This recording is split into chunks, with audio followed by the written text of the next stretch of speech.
Kulikers, gimana nih kabar Kulikers semua? Kembali lagi dengan aku Alisa yang akan nemenin Kulik-Kulik di season 1 ini. Kulik-Kulik akan kembali hadir dengan berbagai informasi untuk mahasiswa yang produktif, kreatif, inovatif, dan edukatif. Kulikers, berapa paham sih kalian mengenai gangguan kesehatan mental? Khususnya kita sebagai mahasiswa, kita pasti seringkali mengalami tekanan atau stres yang tinggi, seperti tuntutan akademik, terus persaingan yang ketat, atau hal-hal yang gak pasti di masa depan kita. Itu merupakan faktor utama pemicu kita mengalami gangguan kesehatan mental. Jadi penting banget loh Kulikers untuk kalian tahu tentang kesehatan mental. Kesehatan mental di kalangan mahasiswa itu nggak boleh dianggap remeh loh Kulikers, karena banyak banget kasus bunuh diri yang terjadi di kalangan mahasiswa yang disebabkan karena kita kurang peduli dengan kesehatan mental. Tapi Kulikers jangan khawatir, karena di sini Kulik-Kulik kembali menghadirkan seorang psikolog dari Student Support Universitas Multimedia Nusantara, yaitu Mbak Fiona Valentina Damanik, yang akan memberikan pemahaman lebih lagi kepada Kulikers semua tentang kesehatan mental. Yuk langsung aja kita dengerin penjelasannya. Oke Kulikers, kali ini Kulik-Kulik mau bahas tentang kesehatan mental yang terutama terjadi pada kalangan mahasiswa. Di sini aku udah hadirin salah satu narasumber student support dari UMN. Langsung aja kita sambut Mbak Fiona Valentina. Oke, kayaknya tanpa berlama-lama lagi kita langsung aja ke pertanyaan yang pertama. Sebagai pertanyaan pembuka, Mbak Fiona, menurut Mbak Fiona apa aja nih faktor utama yang memicu masalah kesehatan di kalangan mahasiswa terutama, dan apa yang menjadi pemicu utama mereka yang mendorong mereka untuk melakukan bunuh diri? Ya, jadi pertama remaja itu memang kita bisa bilang lumayan rentan gitu untuk mengalami gangguan mental. Pertama karena mereka mengalami banyak perubahan, baik itu perubahan fisik, secara hormon kita juga bilang bahwa masa remaja itu mereka sedang banjir hormon, yang mana hormon ini mempengaruhi juga emosi yang dirasakan. Lalu remaja ini di masyarakat dianggap belum dewasa gitu, tapi badannya udah besar juga, bukan anak-anak dan bukan dewasa juga. Jadi sedang mencari tahu sebenarnya posisi saya gimana ya, sedang figuring out lah gitu. Jati diri ya? Betul, nah pasnya saya ini akan bersikap seperti apa gitu. Nah di tengah-tengah kerentanan, baik itu dalam adaptasi dan dari fisik, maka remaja ini perlu support yang maksimal dan psikoedukasi juga tentang mengenali emosi dan lain sebagainya. Ketika lingkungan belum mampu memberikan edukasi yang pas, akhirnya ya tadi ya bisa berakhir dengan gangguan mental, salah satunya bunuh diri tadi. Nah, perilaku bunuh diri sampai sekarang belum ada penelitian yang bisa ketuk palu betul bahwa penyebabnya adalah ini.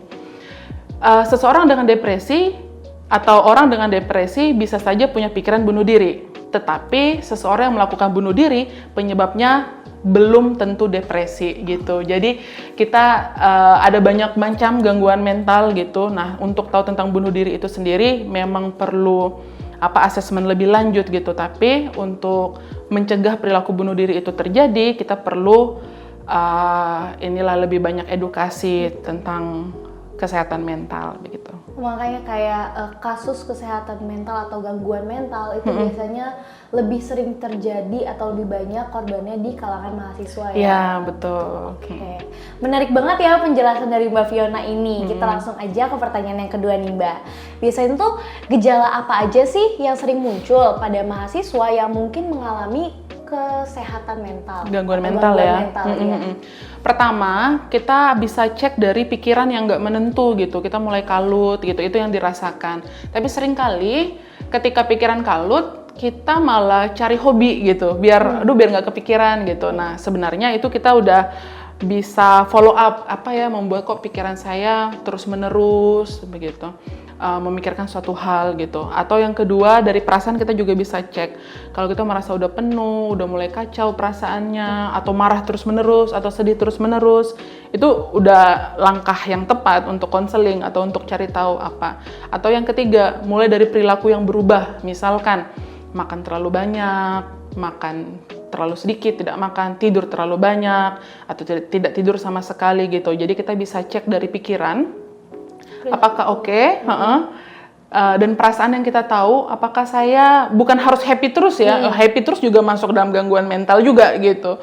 Tapi apakah ini overwhelm terus-menerus gitu, atau memang ada situasi yang memicu begitu. Nah, yang ketiga perilaku tadi, kita bisa lihat dari diri kita sendiri, dari 3P kalau saya singkat. Apa tuh? Pikiran, perasaan, dan perilaku gitu. Tapi tadi kan sempat kayak kalau misalnya kesehatan mental itu biasanya kayak dari diri kita sendiri nih yang ngerasain kayak kok kita akhir-akhir ini tidurnya terlalu banyak atau makannya terlalu banyak, bahkan kayak suka capek juga salah satu faktor yang memicu ya. Gimana sih kayak supaya kita itu nggak self-diagnose? Karena kan masyarakat Gen Z sekarang nih, terutama ya di media sosial tuh kayak mereka banyak banget nih yang malah melakukan self-diagnose. Iya. Itu. Jadi self-diagnose itu saya bisa lihat dari dua sudut pandang, Alisa. Yang pertama, kalau saya kan mulai psikologi itu dari tahun 2010, mulai kuliah lah gitu. Di tahun 2010 dibandingkan dengan 2024, pengetahuan tentang psikologi di masyarakat itu jauh gitu. Berbeda ya? Berbeda banget gitu. Nah, jadi mungkin saya mulai dari sisi positifnya dulu ya. Jadi self-diagnose itu membuat isu psikologi gangguan mental itu jadi menarik di tongkrongan gitu. Jadi mulai dibicarakan, terus orang beberapa jadi cari tahu, oh ya, gejala depresi ya apa? Oh kok ada ide bunuh diri ya apa? Akhirnya orang jadi cari tahu gitu kan. Jadi semacam media untuk mengedukasi juga tentang berbagai gangguan mental, itu saya pikir sisi baiknya gitu ya. Nah, sisi buruknya adalah ketika seseorang mulai nggak follow up gitu, dia hanya tahu-tahu dan percaya akan judgement-nya dia. Padahal kan kita tahu ada profesinya gitu, dan professional judgment itu di psikologi sangat penting gitu. Nah, itu yang menjadi nggak oke-nya. Jadi dia klaim aja dirinya setelah menemukan gejala-gejala ini, lalu bikin excuse dengan itu, aku kan memang introvert, aku kan lagi fase ini, ya wajar lah aku nggak ngerjain tugas, atau aku nggak bergaul sama teman-teman. Nah itu kan jadi excuse gitu.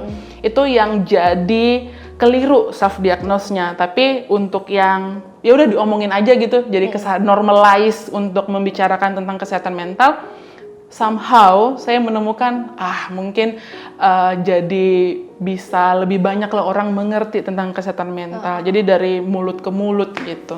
Sebenarnya ada sisi baik dan buruknya juga ya.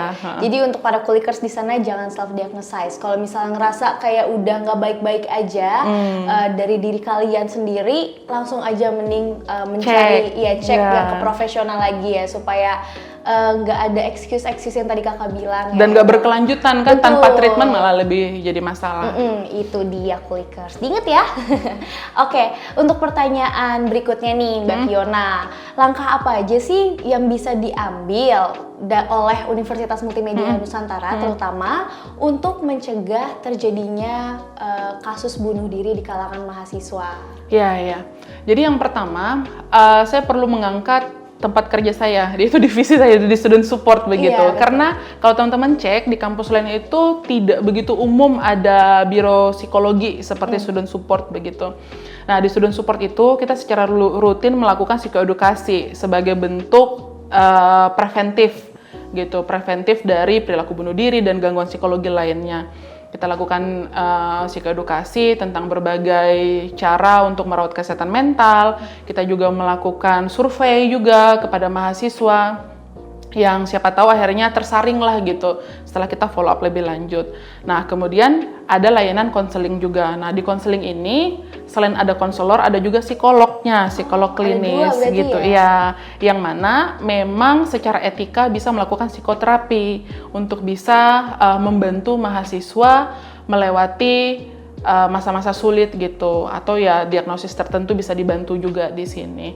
Itu, dan kita juga lakukan tes juga, misalkan saya nggak tahu saya sukanya apa gitu, nggak ada masalah sih, cuma saya nggak tahu aja nih maunya apa gitu. Nah itu juga kita bisa lakukan tes minat dan bakat supaya bisa membantu. Jadi di situ mungkin kita bisa bantunya psikoedukasi untuk preventif, untuk intervensinya ada konseling dan psikoterapi, dan untuk yang merasa perlu disupport untuk minat bakatnya bisa tes juga, psikotes. Wah, berarti student support di UMN ini menjadi wadah yang baik banget ya untuk mahasiswa menemukan jati diri atau membantu mereka menangani masa sulitnya ya. Ya, Keren seperti banget. poin pertama tadi, lingkungan bagi remaja Iya, menjadi betul. penting untuk support. Itu dia, jadi untuk kalian semua, khususnya mahasiswa UMN, kalau misalnya ada masalah, langsung aja ke student support, ketemu dengan Mbak Fiona ya, Mbak Bisa. Fiona.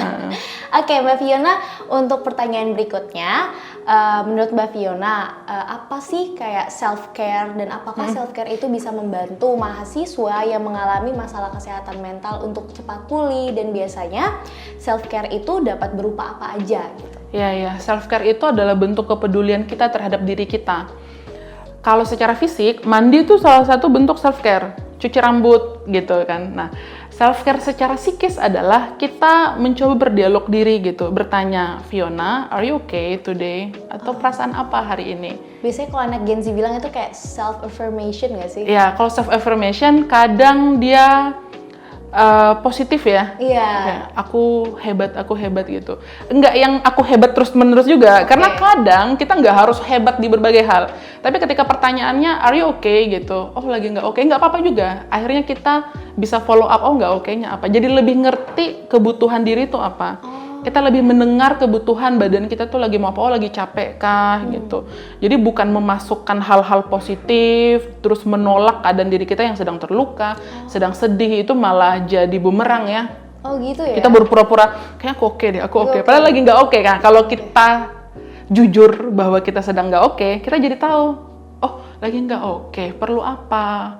Oh mau perlu coklat panas, oh ya kita bikin. Itu salah satu bentuk self-care, bertanya dan memenuhi kebutuhan. Oh perlu peluk, oh yaudah kita kontak orang tua, kita kontak teman. Oh perlu ngobrol, oh perlu jalan-jalan sebentar gitu. Atau mengerjakan hobi, itu salah satu bentuk self-care juga. Jadi not really tentang positivity, karena positivity jadi ada toxic positivity, ya itu yang kita hindari gitu. Ya. Nah, tapi kita mau jujur dengan diri sendiri. Lebih mengenal diri sendiri ya. Dan mirisnya adalah, teman saya pernah bilang begini, hal yang paling menakutkan di dunia ini adalah bertemu dengan diri sendiri. Kenapa? Karena kita nggak pernah diajarin untuk ngobrol gitu. Nggak pernah diajarin untuk jujur ke diri sendiri. Yang diajarin tuh hal-hal yang luar, gitu. Bagaimana bersikap dengan orang lain dan lain sebagainya. Tapi pernah nggak diajarin bagaimana bersikap dengan diri sendiri ketika sedih? Iya sih. Nah, yang ada adalah, kayaknya teman saya cuma suka kalau saya senyum gitu. Jadi ketika saya sedih, saya paksakan diri saya untuk senyum. Loh, yang sedih tadi gimana gitu. Nah, itu kitanya hancur ya. Itu yang tidak melakukan self care tadi. Benar, jadi hancur karena nggak pernah caring kan ke diri sendiri. Jadi sesederhana, mungkin nggak sederhana ya. Susah ya susah ya. Menanyakan kabar ke diri sendiri ya, agak asing gitu, agak awkward, cringe gitu dan sebagainya. Tapi itu penting karena hanya dengan berdialog lah kita jadi ngerti kebutuhan diri kita. Kalau enggak ya kita hilang di tuntutan-tuntutan lingkungan kita. Mungkin itu ya self care-nya nanti dicari tahu kesukaan masing-masing. Bisa beda-beda, nggak harus saya sukanya nonton, ngobrol gitu misalkan. Mungkin ada yang sukanya berenang, jogging gitu. Nah, tapi didasari dengan pertanyaan, perasaanmu gimana, mau apa gitu. Sedih boleh, kemana dulu? Sedih tapi lagi ujian, oh nanti dulu berarti sedihnya. Bolehkah bertahan sebentar, kerjain dulu ujiannya, habis itu nanti baru sedih. Nah, kita follow up lagi gitu. Bisa diajak diskusi lah, kerjasama lah diri kita ini gitu. Jujur itu sih kalau untuk aku sih untuk menerapin itu susah ya. Susah ya. Karena pertama kita kalau misalnya kayak menerima kekurangan diri kita tuh kan kayak gimana gitu ya, ngerasa kayak suka banding-bandingin diri sendiri juga menjadi pemicu kan. Kayak kok aku bisa tapi temen aku, kok aku nggak bisa tapi temen aku bisa. Itu juga menjadi pemicu ya kita kenapa nggak melakukan self care gitu. Oke, betul. Berarti self care bisa berupa apa aja itu tergantung individu masing-masing. Betul, tergantung kesukaannya gitu. Oke, Mbak Fiona, untuk pertanyaan berikutnya, biasanya tuh apa aja sih langkah yang bisa diambil? Karena kan biasanya kalau misalnya anak muda kayak aku nih, kalau misalnya buat ngobrol sama yang lebih tua tuh biasanya agak canggung. Jadi biasanya tuh mereka lebih memilih untuk curhat sama temennya. Nah ini tipsnya buat temennya nih, kalau misalnya teman sebaya mereka itu kan biasanya ngedengerin curhat-curhatan dari teman-temannya yang mengalami gangguan mental. Nah tips apa aja sih yang bisa Mbak Fiona kasih untuk mereka supaya mereka tuh bisa tahu meresponnya seperti apa ketika mereka mendapati temennya curhat tentang kayak masalah gangguan mentalnya ke dia kayak gitu. Iya. Mungkin yang pertama kita perlu kurangi untuk menilai secara langsung. Misal itu salah gitu, atau kamu kayaknya nggak boleh deh kayak gitu, pantas aja kamu gini. Nah, ketika judgement itu keluar, seseorang itu tuh jadi menutup diri gitu. Kita jadi malah nggak bisa tahu lebih banyak lagi tentang keadaan dirinya. Dan dirinya pun jadi nggak cerita, karena dia nggak cerita, dia pun nggak tahu apa yang terjadi di pikiran dan perasaannya gitu. Jadi yang pertama dikurangi untuk tidak menilai, tapi kita hadir, nggak sambil megang HP juga, hadir penuh here and now gitu untuk dengarkan dia, ceritanya dia, dan lalu kita cek juga diri kita. Kalau udah kayaknya udah nggak kuat gitu, udah kebawa mimpi misalkan, atau udah kebawa keseharian, kok cerita dia kedengeran terus gitu ya. Nah, ajak dia untuk ke profesional juga, mau nggak aku temenin gitu, ke student support atau ke puskesmas terdekat yang ada psikolognya, ditemenin gitu, karena kayaknya dia di luar kapasitas gitu. Mungkin itu. Dan teman-teman juga bisa melihat teman-teman di sekitarnya yang sekiranya ada perubahan dari raut wajah gitu, jadi mau lebih murung daripada biasanya, boleh ditanya tuh. Tapi bukan ditanyanya dengan ada dipaksa gitu ya? Bukan dipaksa, loh kok kamu kayaknya lagi ada masalah ya? Nah kalau gitu kan kayak, katanya kelihatan ya kalau ditembak langsung ada masalah gitu. Tapi kita bisa sampaikan hasil observasi kita. Kok saya lihat terakhir-terakhir ini kamu terlihat murung, kita sampaikan dulu aja. Kok nggak masuk kelas gitu. Kok mulai nggak makan, kok kayaknya makannya agak ini. Jadi hasil observasi yang kita lihat kita sampaikan. Nah maka kan itu tidak ada penilaian kan. Tapi kalau kita bilang, kamu bermasalah ya sama orang tua, misalkan gitu, itu kan udah judgement aja, orang akan jadi tertutup gitu. Kita bisa sampaikan, kalau mau cerita, aku ada di sini ya. Nanti mungkin bisa cerita kayak juga. Cara pendekatannya lah harus lebih bagus lagi ya. Nggak bisa tiba-tiba judgement malah dianya nanti menutup. Betul. Tadi yang kayak Mbak Fiona kasih. Mungkin itu poin pentingnya ya, nggak judgement gitu. Betul. Pendekatannya berarti yang harus diperhatikan ya Mbak ya. Oke, kalau misalnya pertanyaan terakhir nih. Pertanyaan terakhir kayak sebagai psikolog ya Mbak Fiona, apa sih saran Mbak Fiona untuk mahasiswa yang mungkin sedang berjuang di luar sana atau yang sedang menonton kulik-kulik pada hari ini yang sedang mengalami masalah kesehatan mental? Ya, mungkin pesan gitu ya. Saya mau sampaikan bahwa menjadi sehat secara mental itu baik. Tidak sehat secara mental itu ya juga baik gitu. Tapi sejauh mana kita mau berproses di fase kita. Nggak ada yang bilang bahwa orang nggak boleh gangguan jiwa gitu ya. Gimana ada masa kehidupan yang kita nggak tahu gitu. Ada fase yang dialami yang kita nggak pernah tahu gitu.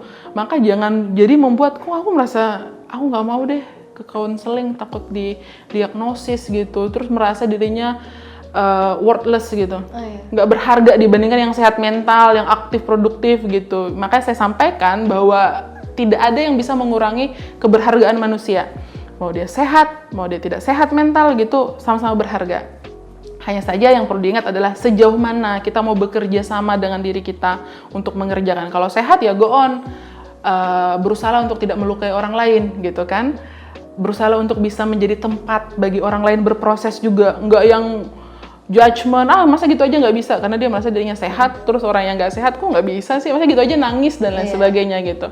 Sekalipun teman-teman merasakan, kayaknya nih gejalanya udah mulai nggak bener, pikiran udah nggak oke, perasaan nggak oke, perilaku saya udah mulai nggak tidur berhari-hari misalkan gitu, tetap berharga juga, maka bekerjalah mulai dari situ. Apa yang bisa teman-teman lakukan?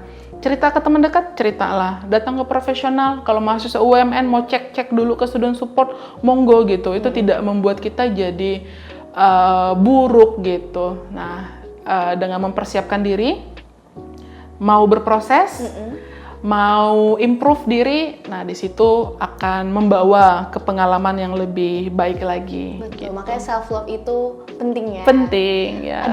Aku sempat dengar quotes kayak love yourself Ya. before you love somebody else. Ya. Iya nggak sih? Itu nggak sih intinya Ya. kayak buat kalian yang sayang sama diri kalian ya lebih peduli lagi. Karena gangguan mental balik lagi kan, itu kan masalah kenapa kita nggak mau atau nggak bisa berdamai dengan diri kita atau kekurangan kita atau nggak bisa ngerti dengan diri kita gitu kita kan. perlu waktu untuk sampai ke sana. Seperti itu.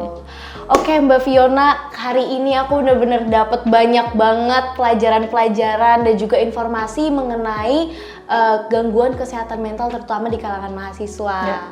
I wanna say thank you so much karena udah mau sharing sama aku selaku Alisa, host Kulik-Kulik dan juga teman-teman Kulikers di luar sana. Semoga di next kesempatan kita bisa ngobrol lebih lanjut lagi mengenai isu-isu kesehatan mental di kalangan mahasiswa. Aku mau ucapin terima kasih banyak. Sama-sama. Kulikers, gimana nih setelah mendengar penjelasan dari Mbak Fiona tentang gangguan kesehatan mental di kalangan mahasiswa? Tulis pendapat Kulikers di kolom komentar di bawah ya.